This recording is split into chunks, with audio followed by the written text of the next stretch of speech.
All right, let's turn our attention to the election. It's about 5 months away, I believe. But what are the polls looking like at the moment?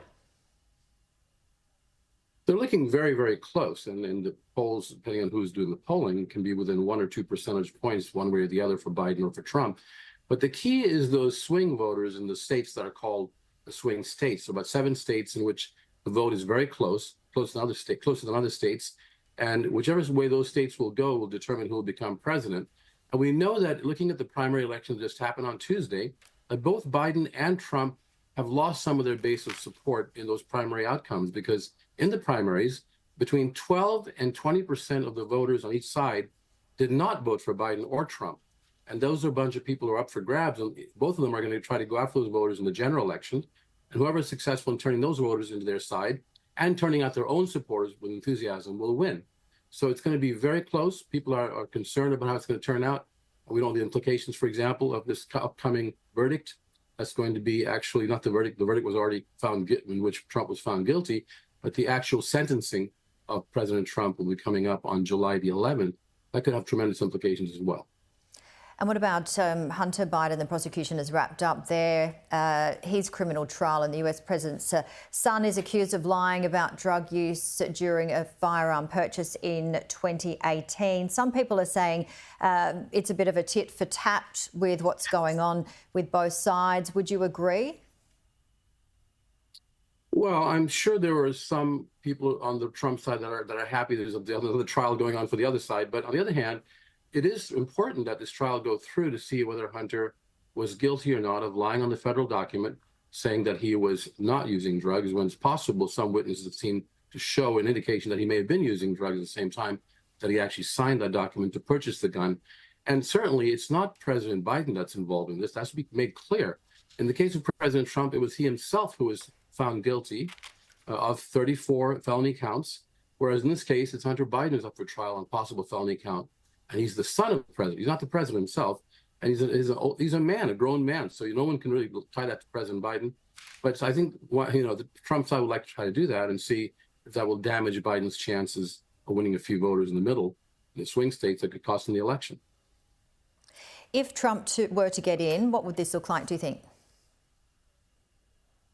Well, there have been many experts are predicting dire circumstances, because President Trump has sworn revenge on his political enemies, perceived enemies, and opponents, sworn revenge. And he's even talked about putting them in jail and finding ways to adjust the Justice Department to change its proclivity of how it's supposed to be independent from the president. He wants to bring the DOJ, the Department of Justice, under the president's purview, his own purview.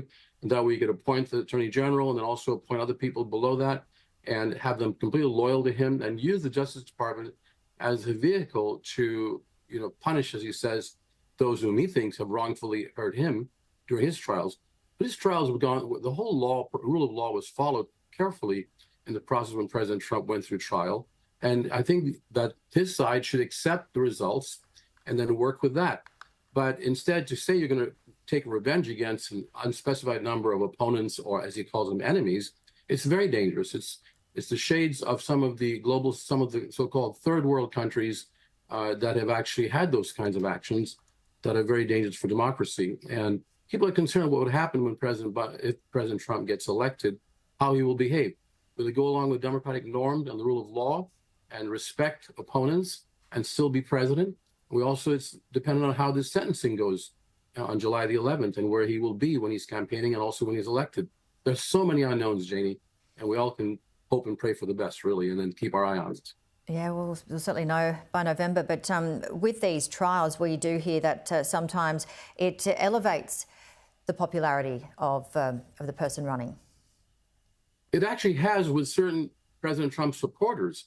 For example, the low information and what we call low propensity voters who have become his supporters recently, they are very gung-ho now. They're saying this is our hero, he's our martyr, and they're out there saying they're going to vote for him. But that's the group of people that don't vote regularly, and they only voted once or twice, not at all. They're just new voters. On the other hand, the voters that he needs to keep, that Trump needs to keep if he wants to win, are the moderate Republicans or the conservative Republicans who are rule of law, who believe in the rule of law no matter what their ideologies on politics and economics. They believe that democracy must prevail. From conservative to liberal to moderate Republicans, who believe in the rule of law. Those are the educated, college-educated Republicans whom he has to keep from the suburbs, especially, and he's losing them. He's lost them already because many of them voted for Nikki Haley, even when she wasn't even campaigning. They voted for her. About 20% in those primaries voted for her. He's got to bring them back if he's going to win. And the low propensity voters that are gung-ho about him because of this martyrdom, they may not even show up at the polls. They may not even show up at the polls on Election Day. Professor Peter Mathews, live from Los Angeles. Enjoy the rest of your afternoon. Thank you so much, as always. Thank you. My pleasure.